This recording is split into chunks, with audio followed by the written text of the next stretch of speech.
ಸೌಜನ್ಯ ಪರ ಹೋರಾಟಕ್ಕೆ ಮತ್ತೆ ಸಿದ್ಧತೆ ಮಾಡಿಕೊಳ್ಳುತ್ತಿರುವ ಹೋರಾಟಗಾರರು ಮುಂದಿನ ತಿಂಗಳಿನಿಂದಲೇ ಜನಾಗ್ರಹ ಸಭೆಗೆ ಚಿಂತನೆ.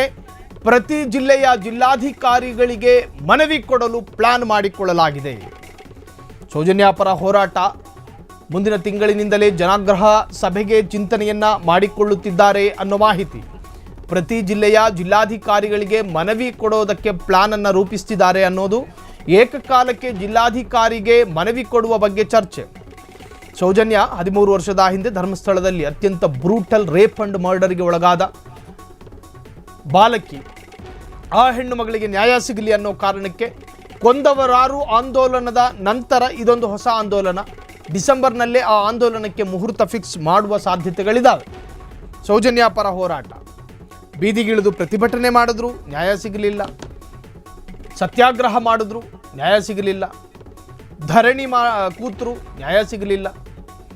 ಬೇರೆ ಬೇರೆ ರಾಜಕಾರಣಿಗಳನ್ನು ಸೆಳೆಯೋ ಪ್ರಯತ್ನಗಳಾಯಿತು, ಸರ್ಕಾರವನ್ನು ಸೆಳೆಯೋ ಪ್ರಯತ್ನಗಳಾಯಿತು.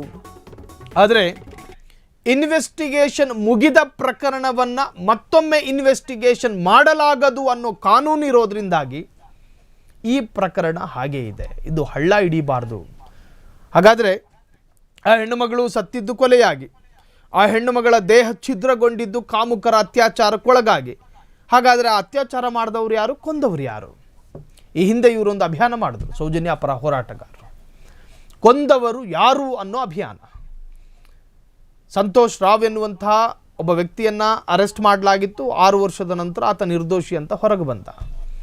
ಈ ಹೆಣ್ಣು ಮಗಳನ್ನು ಕೆಡಿಸಿದವರು ಯಾರು ಅನ್ನೋದು ಬೇಕಲ್ಲ. ಈ ಭಾರತದಲ್ಲಿ ಎಷ್ಟೋ ಪ್ರಕರಣಗಳು ನಡೆದು ಹೋಗಿದ್ದಾವೆ. ನಡೆದು ಹೋದ ಪ್ರಕರಣಗಳ ಪೈಕಿ 99% ಅಪರಾಧ ಪ್ರಕರಣಗಳಲ್ಲಿ ಅಪರಾಧಿಗಳನ್ನು ಹಿಡಿಯಲಾಗಿಲ್ಲ ಅನ್ನೋದೇ ಅತಿ ದುರಂತಮಯ ವಿಚಾರ. ಸಾಕಷ್ಟು ಈ ರೇಪು, ಈ ಪೋಕ್ಸೋ ಪ್ರಕರಣಗಳಲ್ಲಿ 60% ಜನ ನೈಜ ಅಪರಾಧಿಗಳೇ ಸಿಕ್ಕಿಲ್ವಂತೆ ಭಾರತದ ಪ್ರಕರಣಗಳಲ್ಲಿ. ಯಾಕೆ ತಪ್ಪಿಸಿಕೊಳ್ತಾ ಇದ್ದಾರೆ ಇವರು? ಸಾಕ್ಷ್ಯನಾಶಗಳನ್ನು ಮಾಡ್ತಾ ಇದ್ದಾರಾ ಈ ತರಹದ ಅತ್ಯಾಚಾರ ಪ್ರಕರಣಗಳಲ್ಲಿ? ಇದರ ಬಗ್ಗೆನೇ ತನಿಖೆ ಮಾಡೋದಕ್ಕೊಂದು ಸಮಿತಿ ರಚನೆ ಆಗಬೇಕು. ಒಟ್ಟಾರೆ ಸೌಜನ್ಯ ಪರ ಹೋರಾಟಗಾರರು ಮತ್ತೆ ಆಕ್ಟಿವ್ ಆಗಿದ್ದಾರೆ. ಮುಂದಿನ ತಿಂಗಳೇ ಮತ್ತೊಂದು ಹೋರಾಟಕ್ಕೂ ಕೂಡ ಸಿದ್ಧತೆಯನ್ನು ಮಾಡಿಕೊಳ್ತಾ ಇದ್ದಾರೆ. ಮುಂದಿನ ತಿಂಗಳಿನಿಂದಲೇ ಜನಾಗ್ರಹ ಸಭೆಗೆ ಚಿಂತನೆ. ಪ್ರತಿ ಜಿಲ್ಲೆಯ ಜಿಲ್ಲಾಧಿಕಾರಿಗಳಿಗೆ ಮನವಿ ಕೊಡೋದಕ್ಕೆ ಪ್ಲಾನ್. ಏಕಕಾಲಕ್ಕೆ ಜಿಲ್ಲಾಧಿಕಾರಿಗೆ ಮನವಿ ಕೊಡುವ ಬಗ್ಗೆ ಚರ್ಚೆ. ಸಮಾನ ಮನಸ್ಕ ಸಂಘಟನೆಯಿಂದ ಬೆಂಬಲ ಸಿಗುವ ನಿರೀಕ್ಷೆ ಇದೆ. ಕೊಂದವರಾರು ಆಂದೋಲನದ ಬೆನ್ನಲ್ಲೇ ಹೊಸ ನಿರ್ಧಾರ. ಡಿಸೆಂಬರ್ನಲ್ಲಿ ಆ ಆಂದೋಲನಕ್ಕೆ ಮುಹೂರ್ತ ಫಿಕ್ಸ್ ಆಗುತ್ತಾ ಅನ್ನೋದೇ ಅತ್ಯಂತ ಚರ್ಚಿತ ಮತ್ತು ಕುತೂಹಲಕಾರಿ ವಿಚಾರ. ಕ್ಷಣ ಕ್ಷಣದ ಸುದ್ದಿಗಳಿಗಾಗಿ ಫ್ರೀಡಂ ಟಿವಿ ಸಬ್ಸ್ಕ್ರೈಬ್ ಮಾಡಿ, ಲೈಕ್ ಮಾಡಿ ಹಾಗೂ ಫಾಲೋ ಮಾಡಿ. ಹೊಸ ಸುದ್ದಿಗಳ ನೋಟಿಫಿಕೇಶನ್ಗಾಗಿ ಬೆಲ್ ಐಕಾನ್ ಮೇಲೆ ಕ್ಲಿಕ್ ಮಾಡಿ.